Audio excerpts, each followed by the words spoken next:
Hello friends, welcome to our channel. ఇక big boss season 9 5వ వారం నామినేషన్స్లో అందరూ ఉన్నారు, రాము, ఇమాన్యుయల్ తప్ప. మిగిలిన 10 మెంబర్స్ అందరూ నామినేషన్స్లో ఉన్నారు.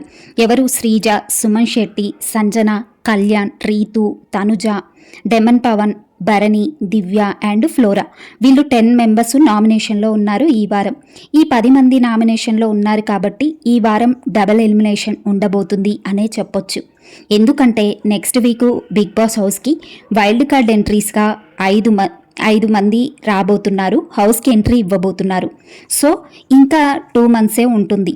బీబీ సీజన్లో, బిగ్ బాస్ సీజన్లో అంటే 10 దగ్గర అంటే ఇప్పుడు 80 డేసే ఉన్నాయి. 80 డేస్లో టాప్ 5 తీసేస్తే ఇంకా 3 మెంబర్స్ ఎక్స్ట్రా ఉంటారు. సో ఈ వీక్ డబుల్ ఎలిమినేషన్ తప్పకుండా ఉంటుంది.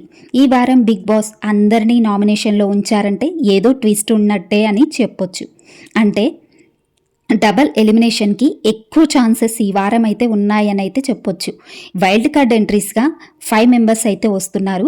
తర్వాత ఇంకా ఎక్స్ట్రా కూడా రావచ్చు. సో చెప్పలేము. కాబట్టి ఈ వారం అంటే 5వ వారం డబల్ ఎలిమినేషన్ ఎలా చేస్తారు అంటే సాటర్డే ఒకరిని, సండే ఒకరిని చెయ్యొచ్చు అనేసి అనిపిస్తుంది. ఎందుకు అనంటే మరీ సండే ఇద్దరినైతే ఎలిమినేట్ చేయలేరు. అప్పుడు సండే గ్రాండ్ లాంచ్ ఉంటుంది వైల్డ్ కార్డ్ ఎంట్రీస్కి. సో అందుకే సాటర్డే ఒకరిని ఎలిమినేట్ చేస్తారు, సండే ఒకరిని ఎలిమినేట్ చేస్తారు.